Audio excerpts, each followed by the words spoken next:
Good afternoon student. मैं ममता शर्मा आदर्श बाल निकेतन उच्च माध्यमिक विद्यालय में हिंदी अध्यापिका आप सभी बच्चों का हिंदी ऑनलाइन क्लास में हार्दिक स्वागत करती हूँ।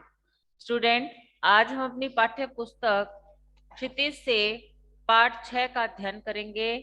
उसके प्रश्नोत्तरों को देखेंगे जिसका नाम है दंतुरित मुस्कान। हमने इसका एक बार पहले भी अध्ययन कर लिया था, इसका रिवीजन भी हो कर लिया। आज फिर से इसका रिवीजन करते हैं, आपसे प्रश्नोत्तर पूछते हैं कि कितने बच्चे हैं वो इस पाठ के लिए तैयार है, कितना आपका लर्निंग वर्क है, ये देखते हैं। तो दंतुरित मुस्कान है, यह है जो लोकप्रिय कवि नागार्जुन है, उनकी कविता है। उन्होंने इस जो दंतुरित मुस्कान में एक बच्चे की जो मनोहर मुस्कान का बड़े ही मौका अंदाज में चित्रण किया है कि कवि ने बताया है कि एक बच्चे की मुस्कान होती है, वह जो मृतक यानी जो मुर्दा होता है उसमें भी जान डाल देने का काम करती है। इतनी मोहक मुस्कान होती है बच्चे को। तो वो क्या बताया है, जलजात खिल रहे मेरे झोपड़ी में खिल रहे जलजात, ऐसे कुछ पंक्तियां है जिसके माध्यम ये क्या है, प्रतीक बनाया है, प्रतीक और बिंबों का सहारा लिया है।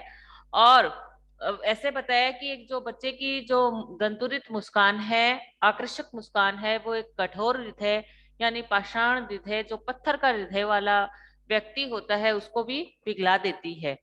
और जब एक शिशु है अपने पिता से या अपने किसी प्रियजन से जब अपनी निगाहें मिलाता है तो उससे क्या है, बच्चे की जो प्रसन्नता है वो और ज्यादा झलकती है। वो उसे नहीं पहचानता है तो उसे पहचानने का प्रयास करता है कि ये कौन है। उसे लगता है कि जैसे वो जानने का प्रयास कर रहा है कि यह कौन है। फिर अपनी जो इसी में दूसरी कविता है फसल। तो फसल कविता में नागार्जुन ने ये बताया है कि फसल क्या है, कि फसल उगाने में किन किन तत्वों का योगदान रहता है। और इसमें इस कविता का संदेश भी यही है कि जो प्रकृति है वह और मनुष्य, इन दोनों के सहयोग से ही सृजन संभव है। यानी मनुष्य और प्रकृति दोनों सहयोग करे तभी ही फसल है वो पैदा हो सकती है। ऐसा भी नहीं होता कि केवल प्रकृति के जो है सूरज से और हवा से ही केवल फसल का निर्माण हो जाए, उसके लिए मनुष्य भी जरूरी है। क्योंकि वह क्या करता है, रात दिन मेहनत करता है, कठोर परिश्रम करता है, हल जोतता है, उसमें पानी देता है। तो प्रकृति और मनुष्य जब आपस में सहयोग करते हैं तभी फसल तैयार होती है। और यह कविता है एक सबसे जो बात है इसमें कि जो अपनी उपभोक्तावाद की जो संस्कृति है उसे कृषि संस्कृति की ओर चलने की प्रेरणा देती है। कि हमें उपभोग, हम इतने उपभोग के साधन बढ़ गए हैं कि कृषि की ओर किसी का ध्यान नहीं जाता। तो हमें कृषि संस्कृति को भी बढ़ावा देने का ये कवि का प्रयास है। तो दो कविता है अपनी, दंतुरित मुस्कान और फसल। फसल कविता में पुनः बता देती हूँ कि ये बताया गया है कि प्रकृति और मनुष्य के दोनों के सहयोग करने से ही जो है फसल पैदा हो सकती है। केवल एक तत्व से उसका फसल का जो पैदा नहीं हो सकती, उसके लिए दोनों की आवश्यकता होती है। दंतुरित मुस्कान में कि एक बच्चे की मोहक मुस्कान है, वो मृतक में भी जान डाल देती है, कठोर हृदय को भी पिघला देती है और उसे शेफालिका के फूल की भांति उसे मनुष्य के हृदय को कोमल और सरस बना देती है। तो पहला प्रश्न अपना इसी में से है कि दंतुरित मुस्कान का आशय स्पष्ट कीजिए। कि दंतुरित मुस्कान क्या होती है उसको बताइए। कौन बताएगा? इधर से वागीशा। वागीशा कहाँ थी बेटा इतने दिन? Hello. Yes ma'am. Danturit Muskan का आशय बताएंगी आप मुझे? दंतुरित दंतुरित मुस्कान का आशय यह है कि बच्चे के जब बचपन में दांत निकलते हैं उसकी जो प्यारी मुस्कान है उसको दंतुरित मुस्कान बताया गया है। कवि उसकी मुस्कान को देखकर बताता है कि उसकी मुस्कान इतनी बड़ी प्यारी होती है कि वह एक कठोर हृदय वाले व्यक्ति को भी पिघला देती है। हाँ, सही है। इधर से सानिया। दंतुरित मुस्कान ये तो आप हो ही नहीं सकता। अच्छा, आप में से परीक्षित। हम्म। संतुलित मुस्कान का आशय स्पष्ट करेंगे तो हम बोलेंगे कि जब शैशव अवस्था होती है, जब बच्चा छोटा रहता है, तो जब बच्चे के नए नए दांत निकलते हैं, और दांत निकलते हैं, उस वह बच्चा है कि कोई उसे बोलता है या फिर वह खुद ही मुस्कुराता है, तो उसकी जो मुस्कान है वो बड़ी सुंदर लगती है, क्योंकि उसकी मुस्कान में एक भोलापन रहता है और एक आकर्षण रहता है। हम बड़े हो जाते हैं जब, तो हमारी हंसी में तो क्या है कि एक बड़े की, उसमें ऐसा प्रश्न भी है एक ऐसा कि बच्चे की मुस्कान और एक बड़े की मुस्कान में क्या अंतर है। तो एक बड़े की मुस्कान है वो तो स्वार्थ से प्रेरित प्रेरित होती है। यदि मेरे को आज की जो क्या है कि मेरे को यदि किसी से काम है तो मैं उसको देख के मुस्कुराऊंगा नहीं, आंख नीची करके निकल जाऊंगा। ये जो स्वार्थ से प्रेरित, और एक बच्चे की जो मुस्कान होती है वो किसी को भी जब देखता है अपनी तरफ और उसको कोई भी ऐसे बोलता है तो वो हंस हंस पड़ता है। तो बच्चे की मुस्कान और बड़े की मुस्कान में बहुत अंतर होता है। वो स्वार्थ से प्रेरित होती है, और बच्चे की मुस्कान में कोई भी स्वार्थ नहीं रहता है। और वह क्या करते हैं, एक बच्चे की जो मुस्कान है वो प्रत्येक इंसान को अपने आकर्षण में बांध लेती है। इसी को कवि ने दंतुरित मुस्कान कहा है। फिर है, मृतक में भी जान डालने में कौन समर्थ है और कैसे। ये अपने प्रश्न उसमें से है कि एक मृतक में भी जान कौन डाल सकता है। हाँ, बच्चे की दंतुरित मुस्कान मृतक में भी जान डाल देती है। कैसे डाल देती है?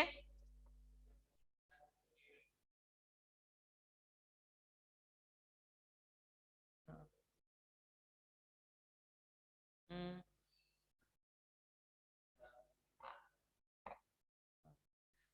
कि एक जो मृतक तुल्य व्यक्ति भी में भी वो जीवन का संचार कर देती है। कैसे कर देती है? कि एक जो मैम मैं बताऊं? हाँ, बताइए बेटा। बच्चे की मुस्कान निर्मल, निश्चल और मोहक होती है। हम्म। वह एक मृतक व्यक्ति में भी जान डाल देती है, हम्म। क्योंकि बच्चे की मुस्कान क्या प्यारी होती है कि वह एक पाषाण हृदय वाले व्यक्ति को भी, कठोर पत्थर वाले व्यक्ति को भी पिघला देती है। हम्म। हाँ, सही है कि एक मतलब एक जो संवेदना रहित, जिसको कोई उदासीन होता है, जिसको कोई ऐसे नहीं, कोई हंस रहा है, कोई बोल रहा है, उसको कोई फर्क नहीं पड़ता, ऐसे जो कठोर हृदय वाला व्यक्ति भी होता है, वह जब बच्चे की दंतुरित मुस्कान को देखता है तो उसका जो कठोर हृदय है वो भी पिघल जाता है, वो भी उसे ऐसे बोलने से मजबूर हो जाता है। ऐसी होती है बच्चे की एक मोहन मुस्कुराहट। फिर प्रश्न इसी। और उसकी मुस्कान को देखकर जीवन में प्रफुल्लता आ जाती है। हाँ,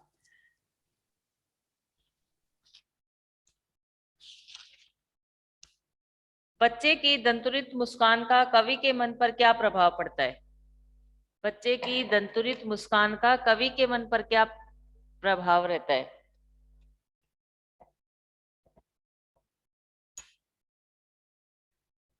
बच्चे की जो दंतुरित मुस्कान होती है वो कवि को हृदय से को प्रसन्नता से भर देती है। उसके जो उदास है, उसका जो उदास हृदय है वो खुशी और उमंग से भर जाता है। उसे लगता है कि मानो शिशु के जो अंग है, जो धूल से है सने हुए हैं, तो ऐसा लगता है कि जैसे उसका जो कमल के जो फूल हैं वो उसमें जो कहाँ खिलने चाहिए थे, सरोवर जलाशय तालाब में खिलने चाहिए, उसकी जगह कहाँ खिल गए हैं, उसकी झोपड़ी में खिल गए हैं। और उसे लेकर उसे देखकर, शिशु की जो मुस्कान को देखकर एक कठोर हृदय वाला व्यक्ति, ये बात बार बार मैं अपने चैप्टर में, छोटी सी कविता है, तीन चार दो दो तीन उसके उदाहरण है, तो हमें लिखनी है कि बच्चे की जो मोहन मुस्कान होती है वह एक कठोर हृदय या पाषाण हृदय को भी पिघला देती है। और जो बांस और बबूल का भी उसमें उदाहरण आया है कि बांस और बबूल जैसे कठोर और नीरस जो पेड़ होते हैं, और या उस जैसे व्यक्ति होते हैं, उनका मन भी कोमलता से और प्रफुल्लता से भर उठता है। किसकी मुस्कान को देखकर? एक बच्चे की मुस्कान को देखकर। बांस और बबूल के पेड़ को क्या माना गया है कि वो कठोर होते हैं और सूखे बेजान होते हैं। तो वैसा रह वाला व्यक्ति है ना, बबूल और जो उसके समान बांस और बबूल के जैसे जो इंसान रहते हैं, यानी जिनका में कोई संवेदना होती है, ऐसे व्यक्ति में भी मन को भी एक बच्चे की दंत्रित मुस्कान है वो प्रफुल्लित कर देती है उसकी। अब देखो यही प्रश्न आया अभी जो हमने पूछा था पहले कि बच्चे की मुस्कान और एक बड़े व्यक्ति की मुस्कान में क्या अंतर है। अभी मैंने बताया था ये। बच्चे की मुस्कान निर्मल, निश्चल एवं मोहक होती है, उसमें किसी भी प्रकार का स्वार्थ नहीं छिपा होता है, जबकि बड़ों की मुस्कान कुटिल और बनावटीपन से पूरित होती है, उसमें किसी तरह का स्वार्थ छिपा हुआ होता है। हाँ, सही है कि बच्चे की जो मुस्कान होते हैं वो प्रकृति पर आधारित रहती है, प्रकृति से प्रेरित रहती है, यानी किसी भी इंसान को जब वो देखेगा, उससे वो बात करेगा तो वो मुस्कुराएगा। उसकी जो मुस्कुराहट में एक भोलापन रहता है, एक आकर्षण रहता है। जबकि बड़े व्यक्ति की जो हंसी होती है वो किसी कारण होती है, यानी कारण से होती है। किसी को हम देख के हंस रहे तो किसी को मेरे से स्वार्थ है कि ये मेरे काम आ सकता है तो मैं देख के हंस रहा हूँ, ये मेरे काम का नहीं है तो उसकी तरफ हंसते ही नहीं है। तो एक बड़े की जो मुस्कुराहट है वो तो स्वार्थ से प्रेरित होती है, जबकि एक बच्चे की जो मुस्कुराहट होती है उसमें कोई स्वार्थ नहीं रहता, भोलापन रहता है, और उसकी मुस्कुराहट को देखकर सभी प्रफुल्लित होते हैं। बच्चों के जैसी जो सहजता है वह हमें लोक व्यवहार में देखने को नहीं मिलती। कैसे नहीं मिलती? क्योंकि जैसे जैसे हम बड़े हो जाते जाते हैं हमारे स्वार्थ है वो बढ़ते जाते हैं। हम एक दूसरे को स्वार्थ से होने पर ही एक दूसरे से क्या करते हैं, देखकर हंसते हैं। तो बच्चे की जैसी निर्मलता, स्वच्छता या उसमें उस हंसी में नहीं रहती। फिर है कि कवि ने बच्चे की मुस्कान के सौंदर्य के लिए किन किन बिंबों को माध्यम से व्यक्त किया है। तो क्या बताया है कि माध्यम से बच्चे की जो सौंदर्य का जो व्यक्त किया है वो बच्चे की मुस्कान है वो निर्जीव में प्राणों का संचार कर सकती है। कि बच्चे की जो दंतुरित मुस्कान है निर्जीव यानी जो जीवित नहीं है उसमें भी प्राणों का संचार करती है। इन बिंबों का सहारा लिया है। दूसरा, मुस्कान युक्त शिशु की गाल खिले हुए कमलों जैसे प्रतीत होते हैं। तीसरा, मुस्कुराते शिशु का स्पर्श पत्थर हृदय को भी द्रवित कर देने वाला था, ये हमने पढ़ा था, अब ये भी पढ़ा था। चौथा, मुस्कुराते शिशु के रोमांचकारी स्पर्श से कवि के बांस और बबूल जैसे नीरस और उदास हृदय में सिफालिका के पुष्पों जैसी कोमलता झर रही है। कि जैसे एक बच्चे की मुस्कान है, मोहक मुस्कान है। अभी हमने ये भी पढ़ा था कि बांस और बबूल जैसे कठोर हृदय वाले व्यक्ति होते हैं, वह भी कैसे हो जाते हैं, उनका स्वभाव भी एकदम सरस और निर्मल हो जाता है। या फिर शेफालिका के फूल जैसी कोमलता भी उनमें होती है। तो कि इसमें चार उदाहरण दिए, बांस और बबूल का, शेफालिका के फूल का, और जलजात का, कमल के फूल का। हाँ, और निर्जीव में भी जान डाल दी। इन चारों बिंबों का सहारा लिया गया है। फिर वही बात आ गई, देखो, भाव छोड़कर स्पष्ट कीजिए, भाव स्पष्ट कीजिए। छोड़कर तालाब मेरी झोपड़ी में खिल रहे जलजात, छू गया तुझसे कि झरने लग पड़े शेफालिका के फूल, बांस था कि बबूल। ये अभी अभी हमने कितनी बार यही यही बातें पढ़ ली है, बताओ मेरे को। नवीन आप बताओ। भाव स्पष्ट कीजिए, छोड़कर तालाब मेरी झोपड़ी में खिल रहे जलजात। हम्म।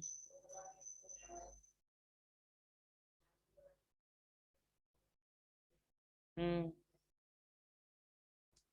और छू गया तुमसे कि झरने लग पड़े शेफालिका के फूल, बांस था कि बबूल।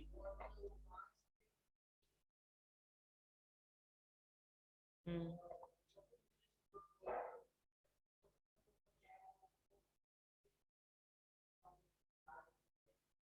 हाँ, कि कमल के पुष्पों से शरीर के सुंदर अंगों की तुलना की गई है। कि पुष्प है, कमल होता है वो सुंदर होता है, तो उसकी तुलना किससे की गई है?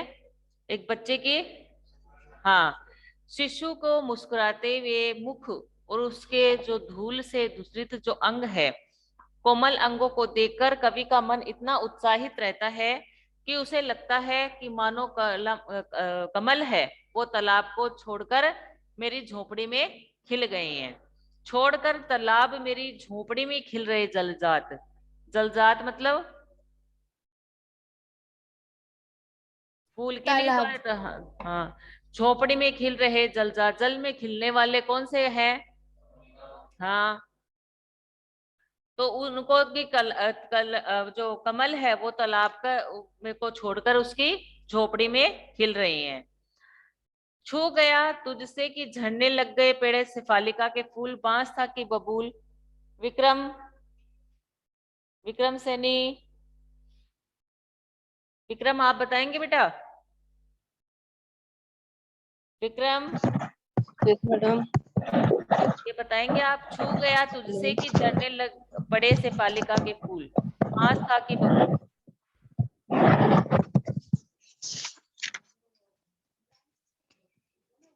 Vikram yes madam. बताओ बेटा इसका आंसर। एक बार फिर से रिपीट करना मैडम। छू गया तुझसे कि झरने लग पड़े शेफालिका के फूल, बांस था कि बबूल। आज से इसका हाँ, आशय स्पष्ट करना है, इसका भाव स्पष्ट करना है। मैं इसका मतलब वो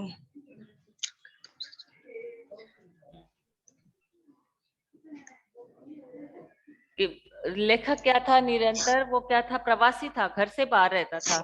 तो घर से बाहर रहने के कारण क्या हुआ कि उसके जीवन में एक उदासीनता आ गई। हम अपने परिवार से जब दूर अकेले रहते हैं तो एक तो अपना अपने कहते हैं ना कि इक्कल खोर जो बोलते हैं, कि एक तो अकेला व्यक्ति वैसे ही चिड़चिड़ा सा हो जाता है, और फिर वह कवि था, वो अपने घर से दूर रहा था। तो दूर रहने के कारण उसके मन में एक उदासीनता आ गई थी, और जब वह अब वहां से आता है और अपने बच्चे की दंतुरित मुस्कान को देखता है तो उसका जो जीवन है वो एकदम बदल जाता है। कि उसका जीवन जो पहले बबूल और बांस की तरह एकदम रूखा था, बेजान था, अब उसके जो अपने शिशु को जब वो देखता है, उसके धूल से सने हुए जब अंगों को देखता है, तो उस और जब बच्चे को वो स्पर्श करता है तो उसके स्पर्श से उसमें एक रोमांच सा आ जाता है, रोमांचित हो जाता है वो। और उसे लगता है कि उसके जैसे बांस और बबूल जैसे उसका जो मन था, स्वभाव था, वो एकदम बदल गया है।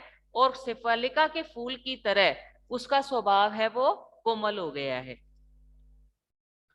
फिर देखिए, मुस्कान और क्रोध भिन्न भिन्न भाव है, कि अलग अलग भाव है। आप इसकी उपस्थिति से बने वातावरण की भिन्नता का चित्रण कीजिए, कि मुस्कान और क्रोध एक दो अलग अलग भाव हैं। अच्छा, ये बता दीजिए कि इन दोनों भावों के उपस्थित रहते हैं, यानी एक तो मुस्कुराहट और एक क्रोध, तो इसका क्या प्रभाव पड़ता है? एक,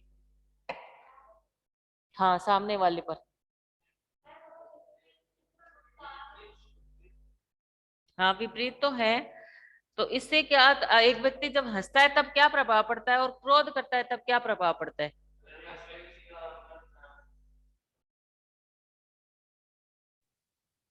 मैम मैं बताऊं? हाँ, यस बेटा। हम्म। जब एक व्यक्ति मुस्कुराता है तो इससे सामने वाला व्यक्ति भी प्रसन्न हो उठता है। हम्म। और जबकि एक व्यक्ति जब क्रोध करता है जिससे सामने वाला व्यक्ति भी क्रोध में क्रोध से उत्पन्न हो जाता है, झल्ला उठता है। हम्म। जबकि क्रोध मन में उग्रता, चिड़चिड़ापन और अप्रसन्नता को भी व्यक्त करता है। हम्म।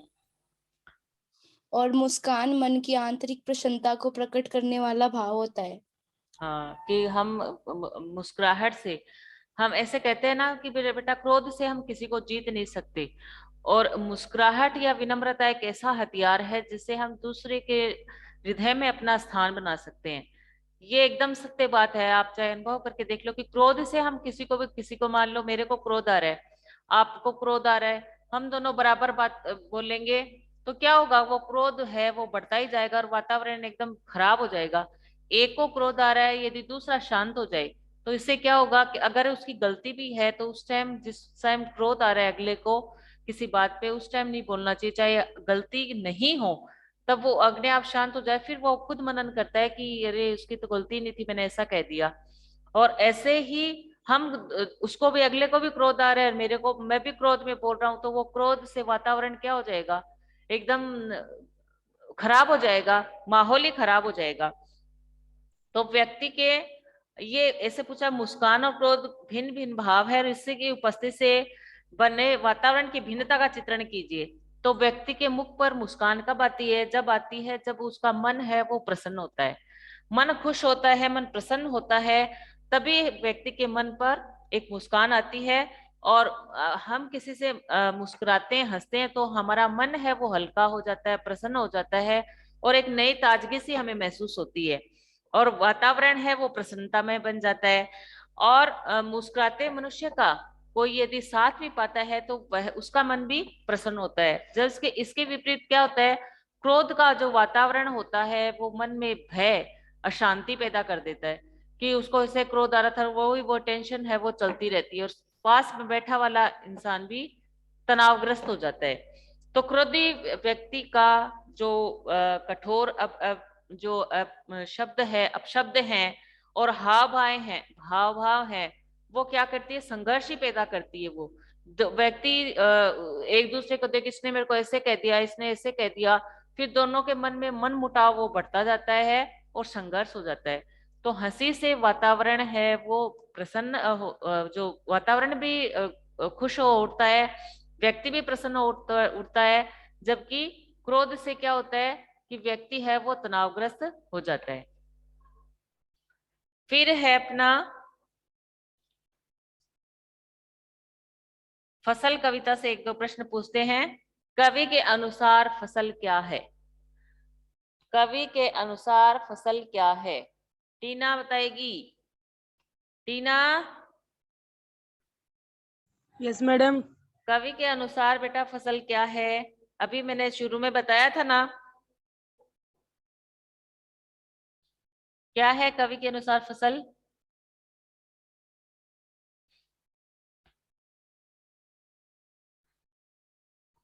बताएंगे बेटा? वो मैडम। क्यों बेटा, पढ़ाई नहीं कर रही क्या टीना? मैडम कर रही हूँ ना। तो फिर बेटा बता नहीं रही है। तभी मैंने शुरू में बताया था ना कि फसल में क्या बताया गया है और उसमें क्या बताया गया है, दंतुरित मुस्कान में।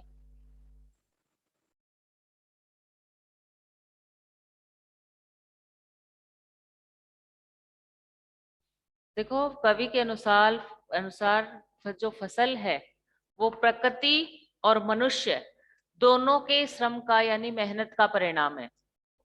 फसल तैयार एक केवल ना तो प्रकृति से हो सकती है और ना ही केवल मनुष्य से, दोनों मेहनत करते हैं, दोनों के सहयोग से ही फसल है वो तैयार होती है।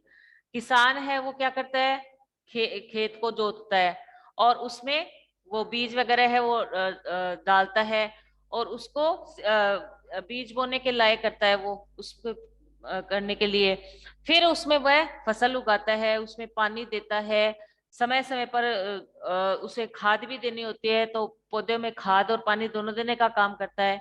और मिट्टी है जिसमें फसल उगी है, उसमें क्या होता है कि पानी, धूप और प्रकृति, ये उसकी देन है कि जो फसल उगी हुई है उसमें धूप भी लगनी चाहिए, हवा भी लगनी चाहिए, तो वो किसकी देन है? वो प्रकृति की देन है। फसल, हम फसल बोते हैं तो सबसे पहले उसके लिए क्या जरूरी है? भूमि, भूमि होना जरूरी है। भूमि नहीं होगी तो कहाँ से होगी? तो फसल बोने के लिए भूमि सबसे जरूरी है। और पौधों के उगने में और बढ़ने में कौन सहयोग देता है? पानी और, हाँ हाँ, पानी, हवा, धूप, सूरज की किरणें, ये सब उसको बढ़ने में और पकने में सहायता करती है। और इसमें से यदि किसी भी एक भी तत्व का अभाव रह जाता है तो फिर फसल है वो तैयार नहीं हो सकती। तो कवि के अनुसार फसल क्या है? कवि के अनुसार फसल है इसके प्रकृति और मनुष्य के सहयोग का परिणाम है, क्योंकि किसी एक तत्व के बिना फसल है वो तैयार नहीं हो सकती है। मनुष्य है, किसान है, वो खेत में हल जोतता है, भूमि को फसल के लायक बनाता है, उसमें खाद और पानी देता है, और फिर जो फसल बोई जाती है उसके लिए जमीन की जरूरत होती है, और जमीन पर वो क्या करता है, फसल को किसान है वो पानी देता है, प्रकृति है उसे धूप देती है, हवा देती है, सूरज की किरणें आती है तब फसल पककर तैयार होती है। इस प्रकार फसल मानव और प्रकृति के सहयोग का परिणाम है। फिर है कविता में फसल उपजाने के लिए आवश्यक तत्वों की बात कही गई है। ये आवश्यक तत्व कौन से हैं?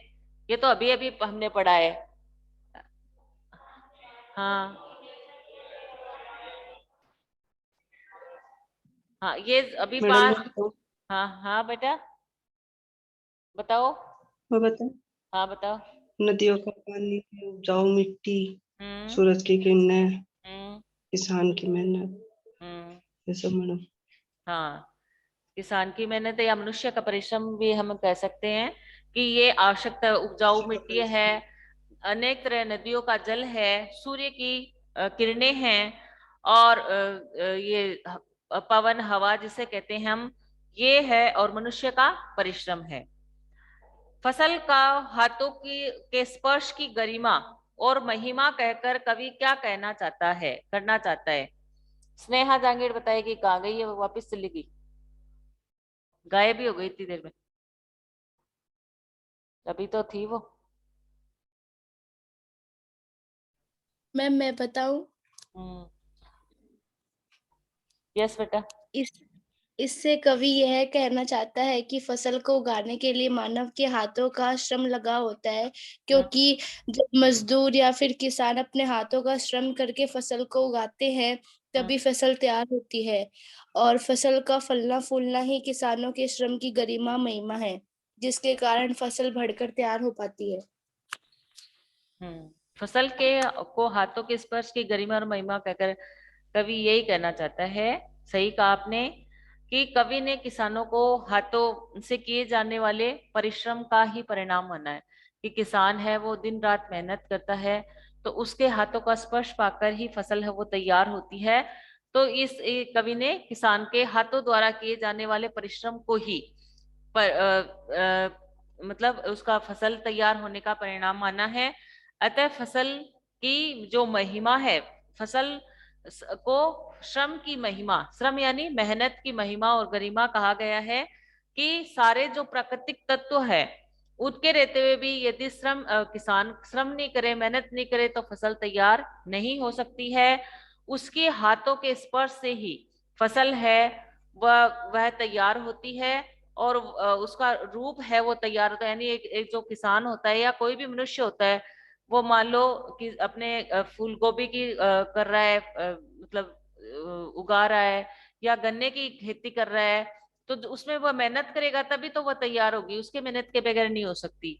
तो किसान द्वारा देखभाल के बिना पेड़ पौधों है या फसल है वो बिल्कुल भी तैयार नहीं हो सकती। पौधों में ये और तरह के पौधे हैं वो जंगल में तो पैदा हो सकते हैं, लेकिन फसल तैयार नहीं हो सकती। ऐसा कभी नहीं सुनाना हमने कि जंगल में है वो फसल तैयार हो गई। पौधे, पेड़ पौधे तो बिना मेहनत के उग जाते हैं। आप देखते हो कि पहाड़ी क्षेत्र है, कोई पहाड़ है या फिर जंगल है, वहां पेड़ है, झाड़ झकाड़ तो उगाते हैं, लेकिन फसल अपने आप तैयार नहीं होती। तो इसीलिए कवि ने कहा है कि फसल के हाथों की स्पर्श की गरिमा है, महिमा है। फिर है भाव स्पष्ट कीजिए। रूपांतर है सूरज की किरणों का, सिमटा हुआ है संकोच है हवा की थिरकन का। इसमें क्या होगा? स्नेहा जांगीड़, स्नेहा, स्नेहा। Yes ma'am. कहाँ चली गई थी बेटा बीच में ही? मैम नीचे चले गए थे। नीचे क्लास के बीच में ही चली गई बेटा नीचे? है स्नेहा? पापा ने बुला लिया। चल तो अभी ये प्रश्न तो आप ही बताओगे मुझे। रूपांतर है सूरज की किरणों का, सिमटा हुआ यस संकोच है मैम। हवा की थिरकन का। इसका उत्तर बताइए, जल्दी से बताइए, मेरा टाइम पूरा हो गया। क्वेश्चन रिपीट करो मैम। रूपांतर है सूरज की किरणों का, सिमटा हुआ संकोच है हवा की थिरकन का।